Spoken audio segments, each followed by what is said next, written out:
কল্পনারা ভিড় জমালো। বুকের ভেতর কেমন চিনচিনে ব্যথা অনুভব হচ্ছে, ভয় হচ্ছে ভীষণ। তার কাছের মানুষটা তার থেকে দূরে সরে যাবে না তো? কেউ ছিনিয়ে নেবে না তো? তাকে আগলে রাখবে তো? ভালোবেসে কাছে টানবে তো? বিকেলে সকলেই ছাদে আড্ডা দিচ্ছিল, শুধু মুস্কান ছাড়া। সেই রুমেই আছে, ইমনের টুকটাক যা লাগে হাতের কাছে এগিয়ে দিচ্ছে। ইয়ানা এসে বলল, ভাবি চলো ছাদে যাই, আমরা সকলেই আছে ওখানে, চলো চলো। মুস্কান ইমনের দিকে তাকালো। ইমন কাজ করছে। না, যাব না, তোমরা মজা করো, আমি এখানেই ঠিক আছি। আরে কিচ্ছু হবে না, চলো না। হাত টানতে টানতে ইয়ানা বলল, দাদা ভাই ভাবিকে বলো যেতে। যাও রুমে, কি করবে এখন, যাও ঘুরে এসো। মুস্কান ছাদে যেতে ইভান নিচে নেমে গেল। রীতিশার চোখ ডাবিয়ে চেয়ে রইল মুস্কানের দিকে। মুস্কান একপাশে চুপটি করে বসে রইল। অভ্র, ইয়াশফা, ইয়ানা গানের কলি খেলছে। রীতিশা সেলফি তোলায় ব্যস্ত। মুস্কান চুপচাপ ইয়ানার পাশে বসে আছে।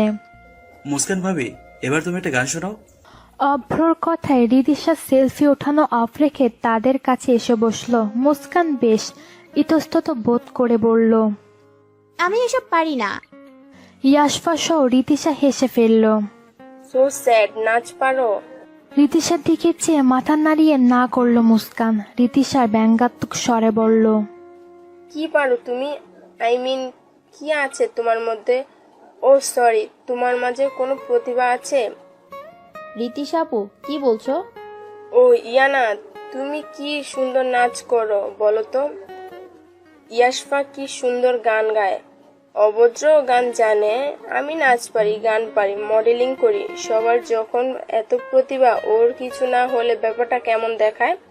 হাজার হোক, ইমন চৌধুরীর ওয়াইফের পরিচয় এ বাড়িতে আছে। চৌধুরী বাড়ির বড় বউ সাইকেলে কি মানায়। মুস্কান খুবই ব্রিলিয়ান্ট একজন স্টুডেন্ট। সে নামাজ পড়ে, কোরআন পড়ে, খুব ভালো রান্নাও পারে, স্পেশালি খুব ভালো কফি বানায়। এছাড়া দাদা ভাইয়ের ওয়াইফ, সে তার মাঝে এমন কোনো প্রতিভা নিশ্চয়ই আছে যা বাকিদের নেই। তাই তো দাদা ভাইয়ের মতো মানুষ তার প্রেমে পড়েছে, পাগলের মতো ভালোবাসে তাকে। এমনি এমনি যা তুমি অর্জন করতে পারোনি, তা সে ঠিকই অর্জন করে নিয়েছে। বলেই একগাল হেসে ভ্রু নাচাতে লাগলো। মুখে যেন ঝামা ঘষে দিয়েছে অভ্র। বেশ রাগ নিয়ে উঠে গেল রীতিশা। ভাইয়া, এভাবে আবেগে কেন বললি তুই? আরে ইস্যু, আমাদের 10টা না 5টা না একটা মাত্র পিচ্ছি ভাবি, তার প্রতিভা সম্পর্কে না জানালে কি চলে? বলেই চোখ মারলো। ইয়ানা হেসে ফেললো। মুস্কানও মৃদু হাসলো। কাজের ফাঁকে হুট করে মনে হলো মুস্কান ছাদে আছে। সবাই যেহেতু ছাদে আছে, রীতিশাও আছে। আর রীতিশা থাকা মানেই আর ভাবতে পারলো না ইমন। ঝড়ের বেগে রুম ছেড়ে বেরিয়ে ছাদে ছুটলো। ইমনকে ওভাবে হন্তদন্ত হয়ে যেতে দেখে রীতিশা ভ্রু কুঁচকে রুম থেকে বের হলো। ছাদের বর্ডারে হাত রেখে দূরে তাকিয়ে আছে মুস্কান। অভ্র, ইয়ানা, ইয়াশফা আড্ডা দিচ্ছে। ইমনকে দেখি অভ্র বলল, ব্রো তুমিও এসছো, জয়েন হও আমাদের আড্ডায়। ইমন মৃদু হাসলো। তোর আড্ডাতে আমি এমনি কিছুক্ষণ সময় কাটিয়ে চলে যাব। Okay bro. বিকেলে স্নিগ্ধ বাতাস বইছে। খোলা চুলগুলো হালকা উঠছে। পশ্চিম আকাশে কমলা আভায় সূর্যের আলোটা ঠিক মুস্কানের মুখে পড়ছে, যা তার সৌন্দর্যের মাঝে আলাদা এক স্নিগ্ধতা ভরে দিয়েছে। এক হাত পকেটে গুজে দিয়ে আরেক হাতে বর্ডারে রেখে মোহময় দৃষ্টিতে চেয়ে রইল মুস্কানের দিকে। তার মুগ্ধময়ের মাঝে প্রাকৃতিক সকল স্নিগ্ধতা ভর করেছে। ইচ্ছে করছে একটু ছুঁয়ে দিতে। কতটা পবিত্রতা ছেয়ে আছে এই মুখটাতে, কতটা মুগ্ধতা ছেয়ে আছে এই মুখটাতে, কতটা স্নিগ্ধতা ভর করেছে এই মুখটাতে। চোখ বুজে ফেলল ইমন।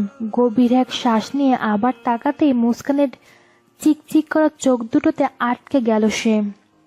ভাবি দাদি ডাকছে তোমায়।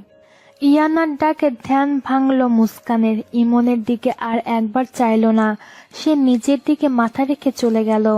একে একে সবাই চলে গেল। ইমনও যাওয়ার জন্য পা বাড়ালো। তখনই হাত আটকে ধরল রীতিশা।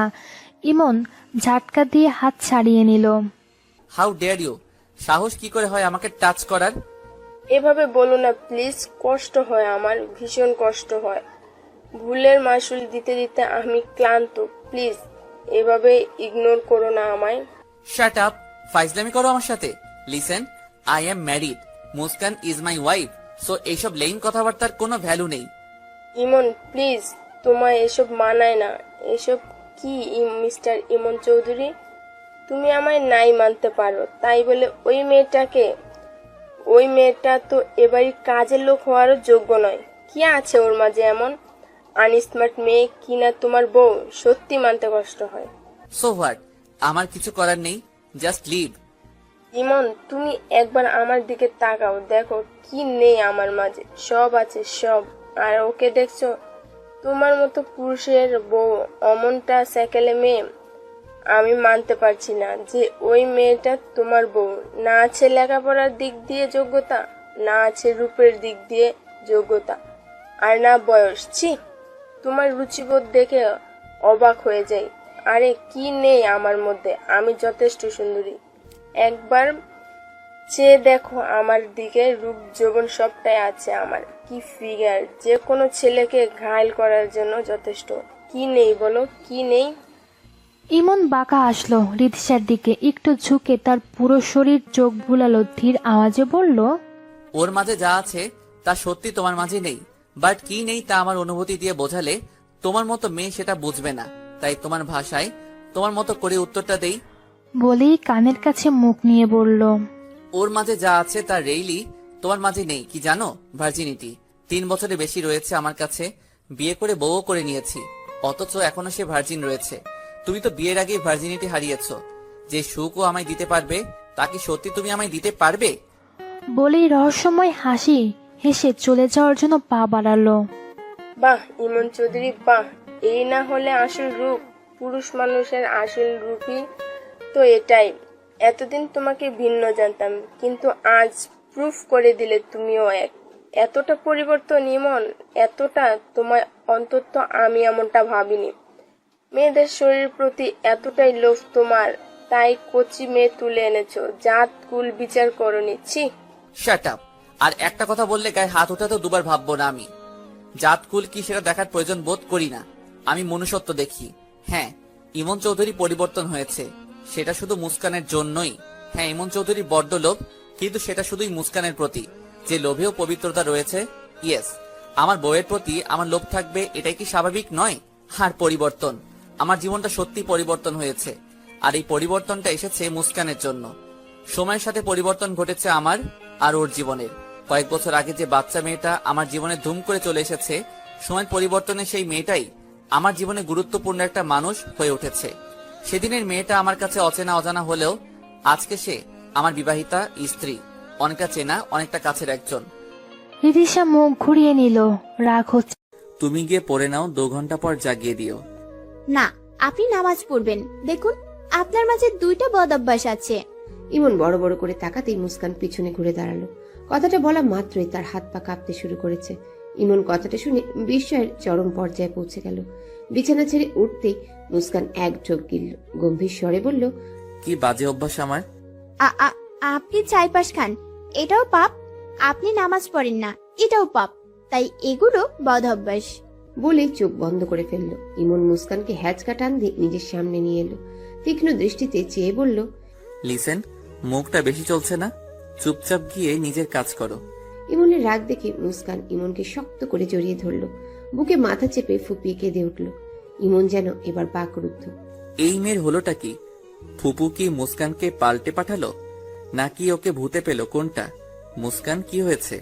বোকার মতো কাঁদছো কেন? পাগলামো করছো কেন? আমি আপনাকে ভালোবাসি, খুব ভালোবাসি আমি আপনাকে। ইমন আবারও হক চকিয়ে গেল। তার মুগ্ধময়ী তাকে ভালোবেসে সে কথাটা কি সে জানে না নাকি? এভাবে কেঁদে বলার কি আছে? তো আমি আপনার সাথে সারা জীবন থাকতে চাই। নিষেধ করলো কে? শুধু এই পৃথিবীতে নয়, মৃত্যুর পরও আমি আপনার সাথে থাকতে চাই। দুনিয়াতে নয়, আখিরাতেও আপনাকে চাই। ইমন নিশ্চুপ হয়ে গেল। গভীর শ্বাস ছেড়ে নিজেও অনেক শক্ত করে জড়িয়ে ধরল মুস্কানকে। মুস্কান ফুপাতে ফুপাতেই বলল, মহান আল্লাহ তাআলা আমাকে কোথায় জায়গা দিবেন আমি জানি না, কিন্তু এইটুকু জানি, তার আদেশ উপদেশ মেনে চলবো। কিন্তু আমি একা না, আমার স্বামীকেও তার পথে নিয়ে যেতে চাই। আল্লাহর রহমতে আমি খাঁটি একজন মানুষ পেয়েছি, যিনি কিনা ভুলেও কখনো একটা মিথ্যা কথা মুখ দিয়ে উচ্চারণ করেন না। সব সময় সৎ পথে চলেন, সবাইকে বিপদে আপদে সহায়তা করেন। তার মাঝে সব গুণই তো রয়েছে, শুধু দুটো দোষ: এক, নামাজ পড়ে না; দুই, নেশা পানি খায়। আর এই দুটো জিনিস যদি আমি পাল্টাতে না পারি, তাহলে এক সময় যেমন এটা আপনার ক্ষতি করবে, ইহকালে পরকালেও আপনাকে কঠোর শাস্তি ভোগ করতে হবে। শুধু একালে নয়, পরকালেও আমি শুধু আপনাকে চাই। প্লিজ, আপনি আমার এই আবদারটা রাখুন। আপনার কোনো প্রকার ক্ষতি যে আমি সহ্য করতে পারবো না। দাদি বলেছে আপনি উপরওয়ালার উপর অভিমান করেছেন, কিন্তু এটা তো ঠিক না, বলুন? ভুল খারাপ কাজ তো মানুষ করে, তাহলে আপনি তার দায়ভার উপরওয়ালাকে কেন দিবেন? যা হারিয়েছে তা ভেবে অভিমান না জমিয়ে যা পেয়েছেন তা নিয়ে কি শুকরিয়া আদায় করতে পারেন না? এমন কথা শোনার পরও কি চুপ থাকা যায়? সত্যি তো, আমি মুস্কানের মতো এমন একটা নিষ্পাপ প্রাণ পেয়েছি জীবনসঙ্গী হিসেবে। এর জন্য তো উপরওয়ালাকে শুকরিয়া জানানোই উচিত। হয়তো আমি শিশুকাল থেকে মা হারিয়েছি, মায়ের আদর ভালোবাসা পাইনি, অনেক রকম খারাপ পরিস্থিতি দিয়েও গেছি। তবুও দিন শেষে এমন একটা খাঁটি জিনিস তো পেয়েছি। কিছু পাওয়া কিছু না পাওয়ার নামই তো জীবন। ও যা বলছে তাতে কোনো পাপ নেই, লোভ নেই, স্বার্থ নেই। যদি স্বার্থ থেকে থাকে তা হলো ভালোবাসার, যদি লোভ থেকে থাকে তা হলো ভালোবাসার। এমন নিষ্পাপ কোমল হৃদয়ের আবদার আমি কি করে না রাখি? দুজনে একসাথে প্রথম নামাজ আদায় করলো। নামাজ শেষে ইমন মুস্কানের কপালে ভালোবাসার পরশ ছুঁয়ে দিল। মুস্কান বলল, আমি যখন ক্লাস 3-তে পড়ি তখনই কোরআন হাতে নিয়েছিলাম। মা আর আমি একসাথে নামাজ পড়তাম, কোরআন পড়তাম। আমি মাদ্রাসায় পড়েছি 5 অবধি। হুজুরেই বলেছে নামাজ না পড়লে কি কি শাস্তি হয়। আর আপনি জানেন স্বামী স্ত্রী একসাথে নামাজ পড়া সুন্নাত। ইমন মৃদু হাসলো। জায়নামাজে হাঁটু ভাঁজ করে বসে মুস্কানের কথাগুলো শুনতে লাগলো। ওর কথাগুলোতে বাচ্চামি মিশে থাকে। মহামূল্যবান কথা বলছে, তবুও ইমনের হাসি পাচ্ছে। পাবে নাই বা কেন? বাচ্চা মেয়েটা কখন থেকে তাকে জ্ঞান দিয়ে যাচ্ছে, নিজের সর্বাত্মক চেষ্টা করে বুঝিয়ে দিচ্ছে। আর জানেন আমাদের আরবি হুজুর কি বলেছিল? মানুষকে দুনিয়ার সব গাফলতি থেকে মুক্ত রাখতেই প্রিয় নবী নামাজকে বেহেশতের চাবি হিসেবে ঘোষণা করেছেন। পাশাপাশি মানুষের দৈনন্দিন জীবনে 5 ওয়াক্ত নামাজকে রুটিন করে বিধান হিসেবে জারি করেছেন। যারা প্রতিদিন 5 ওয়াক্ত নামাজ সবসময় আদায় করবে, ওই ব্যক্তির দ্বারা কোনোভাবেই অন্যায়ের উপর অটল ও অবিচল থাকার সুযোগ নেই। আপনার দ্বারা এমনিতেও কোনো অন্যায় হবে না। শুধু নামাজ না পড়েন না, ছাইপাস খান, আজ থেকে আর ওসব করবেন না কিন্তু। বলে ইমনের হাত দুটো চেপে ধরলো। ইমন মৃদু হাসলো। ওকে ফাইন, অনেক হয়েছে, অনেক বুঝিয়েছো, বুঝেছি আমি। আর কোনো কথা নয়, ওকে? আপনি বলুন না, আজ থেকে আমার সঙ্গে একসাথে নামাজ পড়বেন তো? আমি আপনাকে কোরআন পড়েও শোনাবো। আমি এই কথা দিতে পারছি না মুস্কান। আমি কতটুকু সময় পাই বলো? আচ্ছা, 2 বার তো সময় হবে। এই 2 বারেই না হয় একসঙ্গে পড়বো। ইমন মাথা ঝাঁকালো। মুস্কানের চোখ মুখে হাসির ঝলক দিয়ে উঠল। ইমন বাঁকা হেসে জায়নামাজ থেকে উঠে পড়ল। অল্পতেই মেয়েটা ভীষণ খুশি হয়ে যায় ভেবেই তৃপ্তির শ্বাস ছাড়ল। মুস্কান রুম ছেড়ে বেরুতে পা বাড়াতে নিতে ইমন বলে উঠল, তখন হাসছিলে কেন? মুস্কান থেমে গেল, পিছনে ঘুরে বলল, কখন? ইমন চোখ বুজে গম্ভীর গলায় বলল, যখন ওই রুমে গিয়েছিলাম। মুস্কান মুচকি এসে বলল, এমনি। এদিকে এসো। বিছানার পাশে গিয়ে দাঁড়ালো মুস্কান। ইমন চোখ খুলে তাকালো। মুস্কান লজ্জা পাচ্ছে বুঝতে পেরে ইশারা করলো পাশে বসতে। মুস্কান চুপচাপ পাশে বসতে ইমন তার হাত বাড়িয়ে পিঠ চেপে একদম নিজের উপর ফেললো। গাঢ় দৃষ্টিতে চেয়ে বলল, কেন হাসা হচ্ছিল জানতে চাই আমি। মুস্কান লজ্জায় মিইয়ে গেল। সে তো মজা করেই হেসেছে, তা কি বলবে? কি হলো বলো, কেন হাসছিলে? এমনি মজা করে হেসেছি। তাই কি নিয়ে মজা পেলে? এবার যেন ভয়ে মরি মরি অবস্থা। কি করে বলবে সে তাকে দেখে মজা পেয়ে হেসেছে? আমাকে ছাড়া আপনি যে একটা রাতও কোথাও থাকতে পারেন না, তা তো আমি জানি, কিন্তু ওনাদের না আমি কিছু বলতে পারছিলাম আর না আপনি। মুস্কান চোখ দুটো বন্ধ করে বলল, আপনি তো আমাকে নিতেই গিয়েছিলেন, কিন্তু মামুনি তো আসতে দেয়নি, তাই হাসি পাচ্ছিল। মানে হলো আমাকে তুমি হাসির পাত্র বানিয়েছো, তাই তো? আমার ব্যথাতে মজা পেয়েছো তুমি? মুস্কান চোখ তুলে তাকালো ইমনের মুখের দিকে। যুগল ভ্রুজোড়া কুচকে আছে, ছোট চোখ জোড়া আরো ছোট হয়ে তীক্ষ্ণ হয়ে আছে, ঘন কালো গাল ভর্তি দাঁড়িয়ে মাঝে গোলাপি রঙা ঠোঁটগুলো যেন আরো কিছু বলতে চাইছে। মিনমিনিয়ে স্বরে বলল, আপনি ব্যথা পেয়েছেন? ইমন কিছু বলল না। কিছু অনুভূতি বলা যায় না, শুধুই অনুভব করা যায়। মুস্কান তার জীবনে আসার পর থেকে দীর্ঘ সময় চোখের আড়াল করতে পারেনি কখনো। বিয়ের আগে গভীর রাতে মুস্কানের নিষ্পাপ মুখটার কথা মনে পড়লে তার পবিত্র উপস্থিতি অনুভব করতে ছুটে গিয়ে কাজের ছুতোয় নিজের কাছে নিয়ে আসতো। বিয়ের পর একটা রাত আলাদা থাকার কথা সে ভাবতেও পারে না। পরিস্থিতির শিকার হয়ে একটা রাত তাকে ছাড়তে হয়েছে। সব কি বলে বোঝানো যায় নাকি? নিজের সাথে আরেকটু চেপে নিতেই মুস্কান দুহাত ইমনের বুকে ভর করে ট্যাপ ট্যাপ করে মুখের দিকে চেয়ে রইল। জানার তীব্র ইচ্ছে কিসের ব্যথা পেয়েছে ইমন, কিন্তু ইমন তো তাকে বলবে না, শুধু বোঝাবে। নিজের সাথে গভীরভাবে জড়িয়ে কিছু গভীর স্পর্শ করল। প্রতিটা স্পর্শ শুধু স্পর্শ নয়, তার তীব্র ভালোবাসার বহিঃপ্রকাশ। দরজায় ঠকঠক আওয়াজ হতেই মুস্কান চোখ দুটো বড় বড় করে ফেলল। কিছু বলার থাকলেও বলা হলো না। তার ঠোঁট জোড়া যে ইমনের দখলে, হাত দিয়ে সরাবে তবুও পারল না। তার হাত দুটো ইমন নিজের এক হাতে শক্ত করে বাঁধনে বেঁধে রেখেছে। দাদা ভাই, ফুপু তোমাদের ডাকছে, তাড়াতাড়ি ওঠো। ইয়ানার কথা কানে ভেসে আসতে ইমন মুস্কানের ঠোঁট জোড়া আলগা করে দিল। মুখের দিকে মোহময় চোখে চেয়ে হাত দুটো ছেড়ে দিল। লজ্জায় লাল হয়ে গেছে মুস্কান। কিছুক্ষণ ঘন শ্বাস ছেড়ে ওড়নাটা ঠিক করে নিয়ে দরজার কাছে যেতে নিতেই ইমন বাধা দিল। কাছে গিয়ে অগোছালো সামনে আসা চুলগুলো ঠিক করে দিয়ে ইশারা করলো, এবার যাও। লন্ডন থেকে একটা গ্যাং এসেছে। তাদের বস জনি ইভান রিতেশের খুব কাছের বন্ধু। জনি তার সাঙ্গপাঙ্গ নিয়ে বাংলাদেশে এসেছে একটা মিশনে। এটা সাকসেসফুল করতে পারলে মোটা অঙ্কের টাকা পাবে, সেই সাথে পেয়ে যাবে বাঙালি স্বাদ। এমন কথাই বলেছে রিতিশা, যা ভেবে বৈশাষ্টিক হাসি দিচ্ছে জনি সহ তার পুরো গ্যাং। মুস্কানকে রান্নাঘরে কাজ করতে দেখে নদী চেঁচামেচি শুরু করে দিল। নাজমা চৌধুরী এসে বলল, আরে রাগারাগি করিস না, দাদু ভাইয়ের খাবার বানাচ্ছে, তার আবার ও গিন্নির হাতের খাবার ছাড়া মুখে খাবার রুচে না। মুস্কান বেশ লজ্জা পেয়ে গেল। কাজের মহিলা ফিরোজা খাতুন মুচকি হাসলো। তা দেখে মুস্কানের গাল দুটো লাল হয়ে গেল। ও তা ঠিক আছে, ইমনের কাজ ছাড়া আর একটা কাজও মুস্কান করবে না? এত বড় বাড়িতে কাজের লোকের অভাব নেই, তারাই সব করবে। ওর এখন সংসারের দায়িত্ব নেওয়ার কথা নয়, এখন ওর ঠিকভাবে পড়াশোনা করা উচিত। মামনি, কাজ করতে আমার ভালোই লাগে। চুপ করো তুমি। তুমি এখনো ছোট, এই বাড়ির সব থেকে ছোট সদস্য তুমি। তোমার জন্য সিদ্ধান্ত নেওয়ার জন্য তোমার মামুনি আছে, মামা আছে, ইমন রয়েছে। মুস্কান লজ্জা পেয়ে মাথা নিচু করে কাজে মনোযোগ দিল। ডাইনিং টেবিলে সকলকে একসাথে খেতে দিয়েছে। মুস্কান ইমনের পাশে দাঁড়িয়েছিল। নদী জোর করে তাকে ইমনের পাশে চেয়ারে বসিয়েছে। সবাই এলেও ইভান, সাজিয়া, রীতিশা আসেনি। ইভান ঘুমাচ্ছে আর রীতিশা ব্যাগপত্র গুছিয়ে সিঁড়ি দিয়ে নেমে আসছে। সাজিয়া পিছন পিছন আসছে আর বলছে, মা, আমার কদিন পর অনুষ্ঠান, এই কটা দিন না হয় থেকে যা। মামুনি প্লিজ, আমার খুব ইম্পর্টেন্ট কাজ আছে। এছাড়া নেক্সট উইকে আমি বাবা মার কাছে ফিরে যাচ্ছি, যাওয়ার আগে দেখা করে যাব। সবাই ওদের দিকে আবার খাওয়াতে মনোযোগ দিল। ইয়াশফা বলল, আপি, আজই চলে যাচ্ছ? প্লিজ আর কটা দিন থেকে যাও না, আমরা অনেক মজা করব। রীতিশা নিচে এসে দাঁড়ালো। হ্যাঁ, তুই তো বলবি, তুই যে আমার নিজের বোনের থেকেও বেশি ভালোবাসিস। কিন্তু এ বাড়িতে অনেকেই চায় না আমি এখানে থাকি, তাই চলে যাচ্ছি। কিন্তু আমি যাবার আগে দেখা করে যাব তোর সাথে, সেই সাথে তোর বার্থডে গিফটটাও দিয়ে যাব। ইয়াশফা খাওয়া ছেড়ে উঠে গিয়ে রীতিশাকে জড়িয়ে ধরলো। রীতিশাও ইয়াশফাকে আদর করে কপালে চুমু খেলো। দাদি তাচ্ছিল্যের হাসি দিয়ে বলল, তামে যাবে যখন কটা খেয়ে যাও। রীতিশা দাদির তাচ্ছিল্যের হাসি দেখে মনে মনে বলল, এই হাসি ফুরানোর দিন এলো বলে।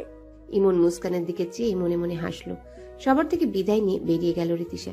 ইমন রেডি হচ্ছে, মুস্কান তার পাশেই চুপ করে দাঁড়িয়ে আছে। গ্লাসে পানি এগিয়ে দিয়ে বলল, কাল একটু কলেজে যেতে হবে, আপনি যাবেন সাথে? ইমন পানিটা খেয়ে গ্লাস হাতে নিয়ে বলল, সময় হবে না। ইমন বেরিয়ে গেলে মুস্কান মুখটা ভার করে বসে রইল। ইয়ানা, ইয়াশফা, নিপড়া, নিলয় বসে আড্ডা দিচ্ছে। মুস্কানও নিচে নেমে এলো। অভ্র বাইরে ছিল, সেও চলে এলো। তাদের আড্ডাটাও বেশ জমে উঠল। ইয়াশফা এতদিন মুস্কানকে পছন্দ না করলেও যখন থেকে শুনেছে মুস্কান তারই ফুপুর মেয়ে, তখন থেকে মুস্কানের উপর সব রাগ চলে গেছে। ভাইপি হিসেবে সেও মেনে নিয়েছে মুস্কানকে। ইয়াশফার আচরণে ইয়ানা, মুস্কান দুজনই অবাক। খুশিতে চোখে পানি এসে গেল মুস্কানের। নদী আর নাজমা চৌধুরী ড্রয়িং রুমে তাদের সকল ছেলে মেয়েদের একসাথে দেখে তৃপ্তি পেল ভীষণ।